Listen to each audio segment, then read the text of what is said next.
오늘 본문 5장 16절의 말씀에 세월을 아끼십시오, 때가 악합니다 라는 말씀이 있습니다. 세월을 아끼라는 말씀은 어떤 의미일까요? 대부분의 영어 번역본들에서는 시간을 다시 살아, 시간을 최선으로 사용하라, 모든 기회를 최대한 활용하라 라는 의미로 다양하게 번역이 되어 있습니다. 분명 세월을 아끼라는 말씀의 의미에는 시간을 허비하지 않는 인생, 또 모든 기회를 선용하는 의미가 분명 포함되어 있습니다. 그러나 시간을 분초로 쪼개어 시간을 관리하며 살아가요 짧은 시간에 많은 것을 이루려고 하는 효율성의 차원에서 이 말씀을 하는 것만은 결코 아닙니다. 때로 분초까지 계산하며 살아가는 우리의 삶의 속도가 너무 빨라질 때 삶의 방향과 목적을 잃어버리고 위험한 인생이 될 때가 많기 때문입니다. 아프리카 남단의 초원에서 풀을 뜯으며 생활하는 스프링복이라는 영양이 있다고 합니다. 이 스프링복이 언젠가 집단 떼죽음을 당하는 일이 일어났는데 학자들이 그 이유를 밝혔습니다.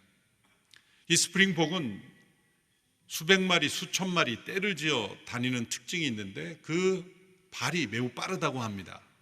시속 94km 이상을 달리는. 그래서 동물 중에 발이 빠르다고 하는 치타나 이런 동물들도 따라가지 못하는 그러한 발이 빠른 동물들입니다. 그런데 이 스프링복이 풀을 뜯으며 생활하기 때문에 무리를 지어가니까 앞서 간 스프링복들이 그 풀을 다 뜯어 먹으면 뒤에 가는 동물들이 먹을 게 없으니까 이제 풀을 뜯으러 다닐 때 먼저 서로 가서 풀을 뜯으려고 앞서려고 하는 거죠. 한 마리가 더 앞서가면 너만 빨리 가냐, 나도 빨리 간다. 그 옆에 있는 건 나도 더 빨리 간다.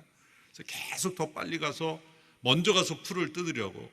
그래서 식욕이 굉장히 왕성하다고 합니다. 그래서 먼저 가서 풀을 뜯으려고 하다 보니까 점점 속도가 빨라지는데 나중에는 풀을 뜯으려고 달리기 시작했는데 나중에는 그 목적을 잃어버리고 그냥 계속 달리고 서로 빨리 달리려고 달리다가 결국 떼주먹을 당하는 일이 일어났다는 것이죠. 바로 우리의 모습이기도 합니다. 삶의 의미와 방향을 잃어버리고 경쟁적으로 서로 앞서려고 살아가다 보면 함께 다 자멸하는 그러한 인간의 모습을 보여주기도 합니다. 오랫동안 선교사로서 사역했던 윌리엄 맥커넬이라는 분이 시간에 대한 관점에 따라 두 개의 문화로 구분하여 설명했습니다. 첫째는 미래지향적 문화, Future Oriented Culture라는 문화입니다. 미래의 목표를 정하고 그 목표를 이루기 위해서 계획을 세우고 계획에 따라 행동하는 그런 문화. 소위 시간관리, 타임 매니지먼트라는 기술적인 측면입니다. 주어진 시간에 많은 일을 효율적으로 하기 위하여 시간을 쪼개어 사용하도록 하는 문화입니다. 두 번째 문화는 사건지향적 문화, 이벤트 오리엔티드 컬처라는 문화입니다. 이것은 시계의 흐름에 상관없이 사건에 얼마나 충실한지에 더 큰 관심을 가지는 문화입니다. 어느 아프리카 사회에서는 한 해가 며칠이냐에 관심 없이 한 해를 구성하는 모든 사건들이 다 이루어져야 한 해가 완성되었다고 생각하며 살아간다고 합니다. 시간을 결정하는 것이 숫자가 아니라 사건들이라는 것이죠. 우리가 영어로 미래, future 그러면 또 좋은 긍정적인 것이고 또 이벤트 그러면 이벤트라는 어떤 부정적인 뉘앙스 때문에 후자가 더 나쁜 것이라고 볼 수 있겠지만 무엇이 더 성경적이냐 할 때는 이분은 더 후자 쪽이다라는 것이죠. 헬라어에서도 이 시간이라고 번역될 수 있는 두 단어가 있는데 하나는 크로노스와 카이로스. 여러분이 한 번쯤은 들어보실 겁니다. 이 크로노스라는 단어는 시계로 측정할 수 있는 계속 흘러가는 시간을 의미합니다. 소위 캘린더에 우리의 시계로 측정할 수 있는 시간이죠. 이 크로노스에서 영어로 크로놀로지, 연대기 이런 단어들이 파생됐습니다. 카이로스란 어떤 사건을 통해 목적이 이루어지는 시간을 의미합니다. 세월을 아끼십시오라고 할 때 오늘 본문의 헬라어에 세월은 카이로스가 사용되어 있습니다. 크로노스가 아니라 카이로스의 복수형인 카이론이 사용됐습니다.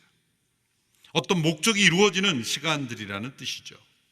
그러므로 앞서 미래지향적 문화에서 소위 시간 관리란 측면에서 정해진 시간에 효율적으로 많은 것을 성취하기 위해 시간을 관리한다는 측면이 아니라 어떤 사건을 통해 목적이 이루어지는 삶을 추구하라라는 그러한 개념에서 카이로스를 아끼라, 다시 찾으라, 회복하라, 그것을 얻으라, 그런 의미로 말씀하였다는 것을 기억해야 합니다. 제가 2004년 사역에 몰두하고 있을 때 한 목사님 갑자기 유학을 떠나도록 조치하셔서 사역에 열심히 하다 갑자기 이제 미국 유학을 가니까 언어 준비나 여러 가지가 부족했죠. 시카고의 트리니티 신학교에 입학해서 공부를 하는데 여러 토론이나 또 과제물 내는 게 여의치가 않은 것이죠. 페이퍼를 제 시간에 내는 것이 도저히 벅차서 안 되는 상황도 있었습니다. 한 과목을 들었는데 그 교수님께 찾아갔습니다. 폴 히버트라는 교수님, 선교사 출신 문화인류학자인 유명한 선교사 출신 교수님이었습니다. 그분께 저의 사정을 말씀드렸더니 그분이 이렇게 대답해 주셨습니다. 과제 마감일이 있지만 그 마감일에 맞추어서 숙제를 내는 게 중요한 것이 아니라 당신이 과정을 통해 무엇을 배웠는가가 더 중요하기 때문에 나는 마감일에 꼭 맞춰야 성적을 주지 않고 마감일이 넘어도 나는 성적을 똑같이 준다. 당신이 학교에 적을 두고 있고 내가 살아야 있는 한 내가 성적을 줄 테니까 마감일에 맞추는 것에 초점을 두지 않고 당신이 무엇을 배웠는가에도 초점을 둬라. 제가 못 알아들었는가 의심이 들어서 여러 학계 선배 학생들에게 물어봤더니 그분은 사실이래요. 자기는 1년 뒤에 내도 똑같은 성적을 받았다는 거예요. 정말 믿을 수 없을 만큼 은혜스러운 분이죠. 저는 그래서 그 교수님 과목만 계속 들은 겁니다. 다른 교수님은 마감일 끝나면 뭐 여지없이 탈락인데 그분은 정반대의 삶을 살고 계시고 학교에서도 포기하고 레코드 오피스에서 그분이 원하는 대로 할 수 있도록 워낙 저명한 학자이고 권위 있는 분이기 때문에 인정을 해준 거죠. 그리고 공부하던 중에 이제 한 목사님이 갑자기 뉴저지에 가서 목회를 하라고 추천을 하셨어요. 목사님 시카고에서 공부하는데 어떻게 뉴저지에서 목회를 합니까? 했더니 왔다 갔다 하면서 해. 한 목사님은 서울 인천 거리인 줄 아셨나 봐요. 그게 불가능하다고 여겼지만 이 교수님이 생각난 거예요. 이분 과목만 들으면 이것도 가능하겠구나. 그래서 저는 오래 걸리더라도 이분 과목으로 졸업을 해야 되겠구나. 결국 그래서 졸업을 할 수 있게 된 거죠. 이분은 어떤 생각으로 그런 방침을 가진 것일까요? 미래지향적 문화, 어떤 제한된 시간에 효율적으로 많은 것을 해내는 방식으로 그 시간에 도달하지 않으면 감점을 주는, 사실 사회 일반 원리죠. 그런 것이 없으면 어떻게 사회가 운영이 되어 있습니까? 그런 질서가 잘못됐다는 게 아니라 그것이 전부인 줄 알고 그것에 의해서만 살아가면 안 된다라는 뜻이죠. 이분은 학교에 학칙이 있지만 그걸 뛰어넘어서 학생이 시간이 더 필요하다고 하면 줄 수 있는 은혜, 또 무엇을 배웠는가에 초점을 두라고 철저하게 교육을 하는 것은 과정을 내가 패스함으로 단지 학위를 얻는 것이 아니라 과정을 통해 무엇을 배웠는가를 끊임없이 깨닫게 하는 그런 교육 철학, 이것이 바로 카이로스적인 그러한 시각을 가지고 사셨다는 것이죠. 그러면 세월을 아끼라 그 뒤에 나오는 이유가 뭡니까? 때가 악하기 때문이다. 그럼 여기 때라는 단어가 또 나옵니다. 때가 악하기 때문이다. 앞에 세월이라는 단어는 카이로스라는 단어였고 뒤에 때라는 단어를 보면 영어로 번역하면 the days, 날들이라는 거예요. 우리말로 사실 세월이죠. 세월이 뭡니까? 여러 날들 아닙니까? 그래서 오히려 뒤에 단어가 세월로 번역하는 것이 더 적합한 것 같습니다. 그래서 저 나름대로 이것을 다시 지역해보면 이렇게 번역될 수 있습니다. 카이로스들을 다시 찾으십시오. 세월이 악하기 때문입니다.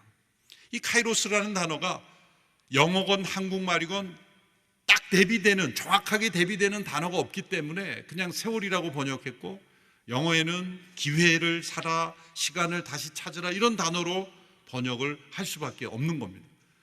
그러나 원래 의미는 뭡니까? 어떤 목적이 이루어지는 시간.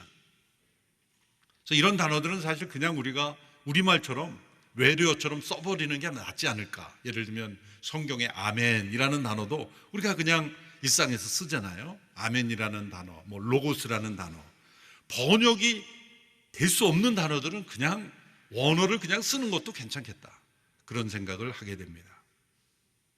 그래서 카이로스라는 단어를 늘 기억하는 것도 필요하다고 봅니다. 그러면 이렇게 카이로스, 그것은 나의 삶을 통한 하나님의 목적이 이루어지는 그런 순간들을 다시 찾으십시오. 왜? 세월이 약하기 때문입니다. 세상이 약하다고 그러지 않았어요. 세상이 약한 것은 당연한 것이고, 세월이 약하기 때문에 카이로스를 되찾으라 그러지 않고, 세월이 약하기 때문에 다시 찾으라. 세월이 약하다는 뜻이 무슨 의미일까? 두 가지로 의미를 찾아보았습니다. 첫째는 우리의 시간이, 우리의 날들이 사단이 악의 도구로 사용될 수 있기 때문이라는 의미입니다. 종교육자 갈뱅은 세월을 아끼라는 말씀을 시간을 사탄으로부터 다시 되찾아 사오는 것으로 해석했습니다. 사단이 어떻게 우리의 시간을, 우리의 날들을, 세월을 악의 도구로 사용합니까? 제한된 시간을 이용해서 인간에게 두려움을 줍니다. 많은 분들이 병원에서 병을 진단받고 의사 선생님으로부터 이제 당신의 살 날은 얼마 남지 않았습니다 라는 선고를 들으면 엄청난 충격, 공포, 두려움, 절망에 빠집니다. 우리는 그것을 지극히 당연한 것이라고 여기죠. 그러나 과연 믿음의 관점에서 그것이 당연한 걸까요? 두려움과 절망에 빠지는 것, 아무것도 염려하지 말라고 하신 하나님의 말씀에 어긋나는 것 분명 아닐까요? 왜 두려움과 절망에 빠집니까? 이제 얼마 살 날이 남지 않았다는 그 말에 우리는 사단에게 속을 수 있다는 거죠. 실제로 죽지 않을 수도 있고, 또 죽더라도 우리의 삶이 남은 여생을 두려움과 공포와 절망 속에 사는 것이 과연 믿음의 삶인가? 라는 것입니다. 어느 성도가 병을 앓고 살아가면서 의사 선생님으로부터 이제 이런 말을 들었습니다. 이제 당신은 일주일밖에 더 살지 못합니다. 근데 이 성도님이 감사합니다, 감사합니다, 환한 얼굴로 그렇게 대답하더랍니다. 의사 선생님이 어이가 없어서 당신은 어떻게 그렇게 그런 상황에서 대답을 합니까? 그랬더니 이렇게 대답했습니다. 저는 지금까지 매일매일을 오늘이 마지막 날이라고 생각하고 살아왔습니다. 그런데 일주일을 더 산다고 하니 얼마나 감사한 일입니까? 다른 시각의 삶을 살고 있었던 것입니다. 또한 시간이 많이 없기에 우리를 분주하게 만듭니다. 하나님이 우리에게 원하시는 것보다 더 많은 것을 성취하려고 하다 보면 우리의 삶은 우선순위가 바뀌게 됩니다. 분주하게 되면 우선순위를 잃어버리고 결국 하나님을 잃어버리게 됩니다. 우선순위의 정점에는 하나님 그분이 계시기 때문입니다. 먼저 그 나라와 그의 의를 구하지 않고 그 밖의 것을 먼저 구하게 되기 때문입니다. 미국의 어느 백화점에 간밤에 도둑이 들었는데 도둑이 아무것도 훔치지 않고 그냥 갔다는 겁니다. 그런데 도둑이 해놓고 간 것이 있는데 모든 가격표를 다 바꿔놓은 겁니다. 아주 비싼 물건의 싼 가격표를, 싼 물건의 비싼 가격표를. 그래서 백화점이 개장한 지 한두 시간이 돼서야 그 사실을 알고 발칵 뒤집혔다는 소식이 있었습니다. 장난을 쳐놓은 거죠. 그런데 우리의 삶에 사단이 들어와서 우리의 삶의 우선순위와 가치를 다 바꿔놓는 겁니다. 제한된 시간이라는 그 시간을 사단이 이용해서 우리의 삶의 우선순위를 다 바꿔놓음으로 말미암아 사람의 생명을 앗아가고 무가치하게 만들어버린 마약을 비싼 돈을 주고 사는 그런 일들이 일어나는 겁니다. 우선순위가 바뀐 결과입니다. 사단은 우리에게 주어진 제한된 시간의 날들을 이용해서 우리를 압박합니다.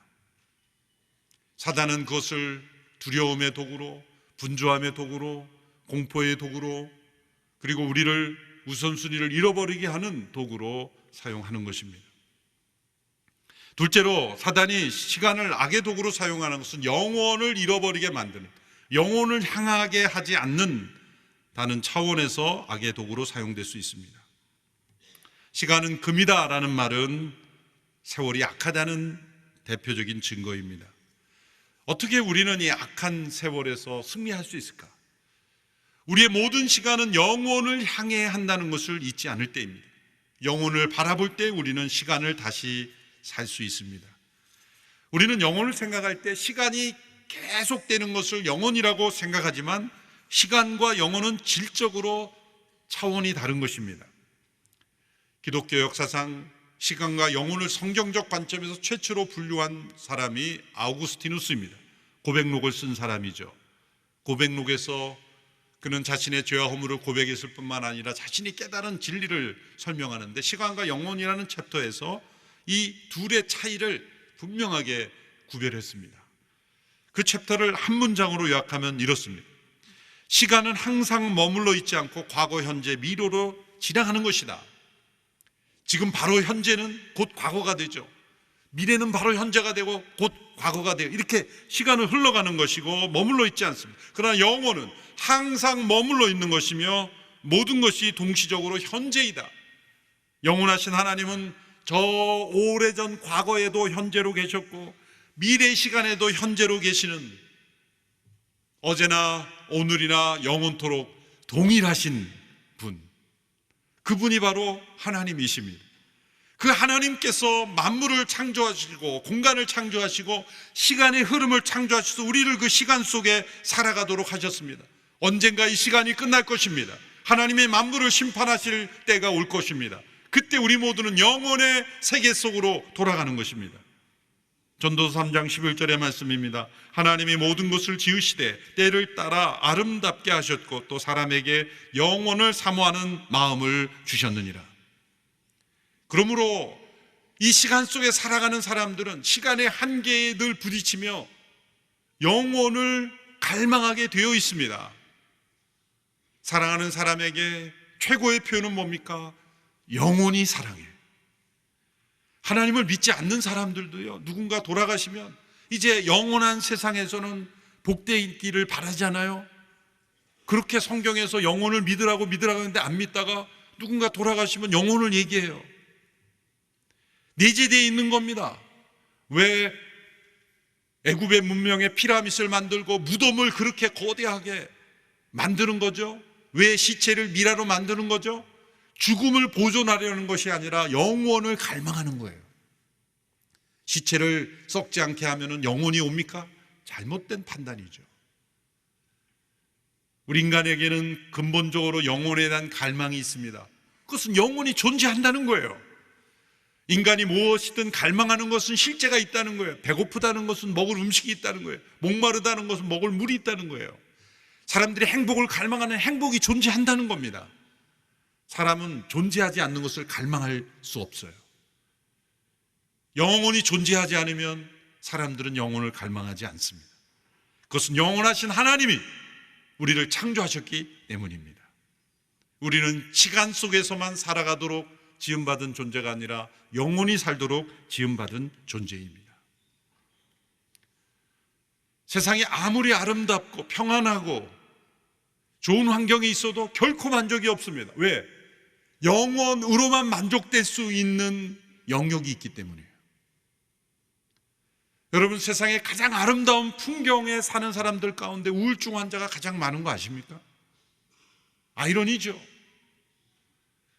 그것은 인간의 마음속에 최고의 환경이 주어져도 영혼을 얻지 못하고 영혼에 속해 살아가지 않으면 허무한 거예요. 시간이 허무한 거예요. 인류의 최초의 타락은 결핍된 상태에서 일어난 것이 아닙니다.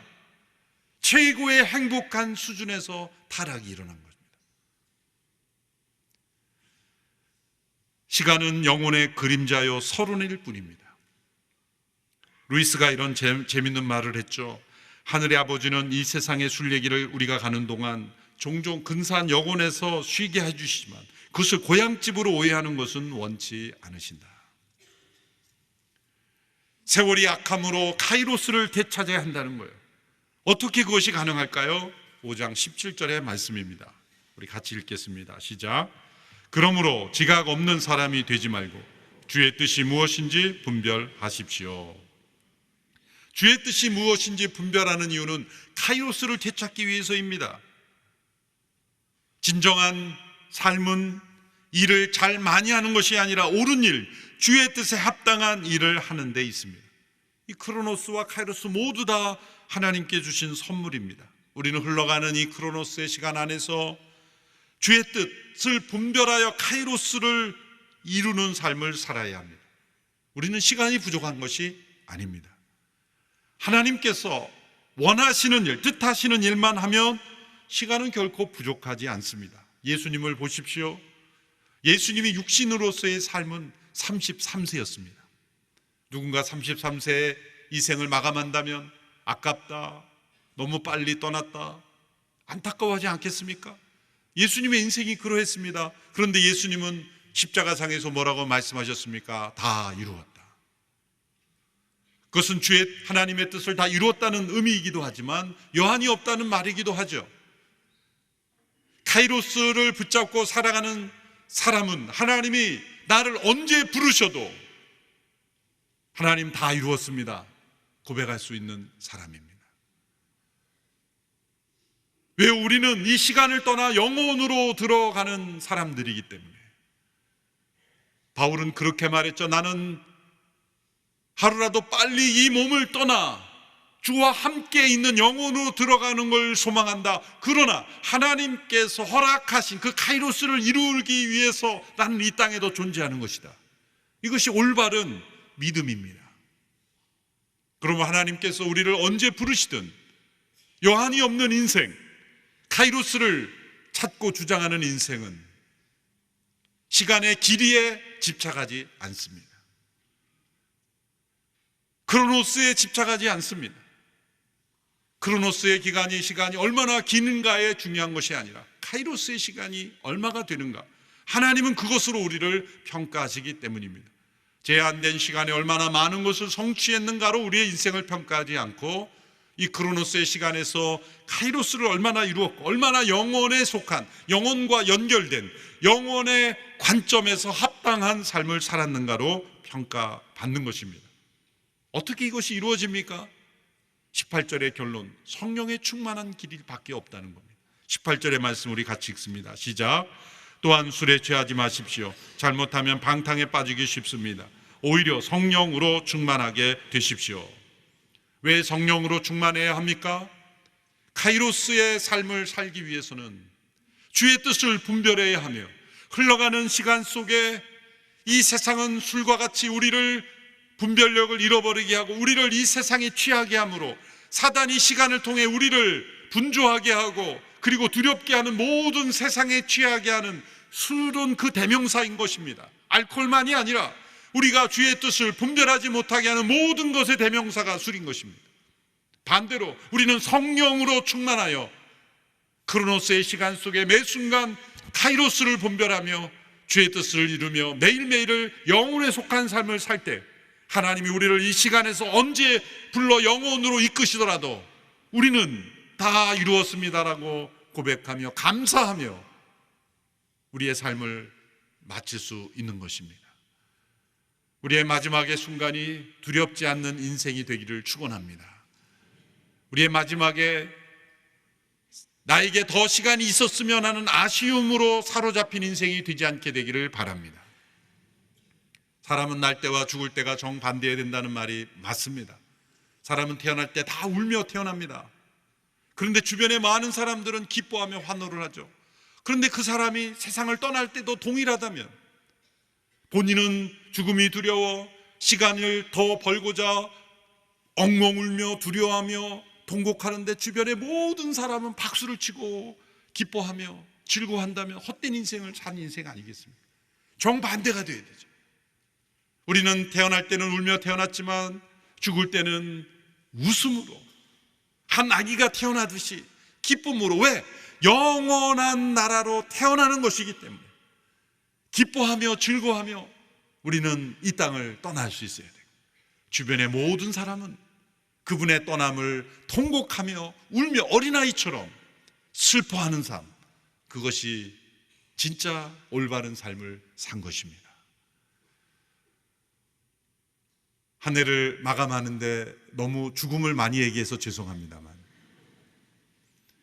오늘이 우리의 마지막일지라도 후회함이 없는 인생이 바로 카이로스의 삶을 산 것입니다. 그것이 영혼에 속한 인생입니다. 그런 믿음의 삶으로 승리하는 우리 모두가 되기를 축원하며, 새로운 한 해도 그런 믿음으로 맞이하는 우리 모두가 되기를 축원합니다. 기도하겠습니다. 하나님 아버지, 우리에게 허락하신 인생의 시간 동안 이 세월을 통해 우리를 악하게 몰아가는 사단의 속임수에 넘어가지 아니하고 주의 뜻을 분별하며 살아가는, 주의 뜻을 이루는 삶이 되게 하옵소서. 예수님의 이름으로 기도하옵나이다. 아멘.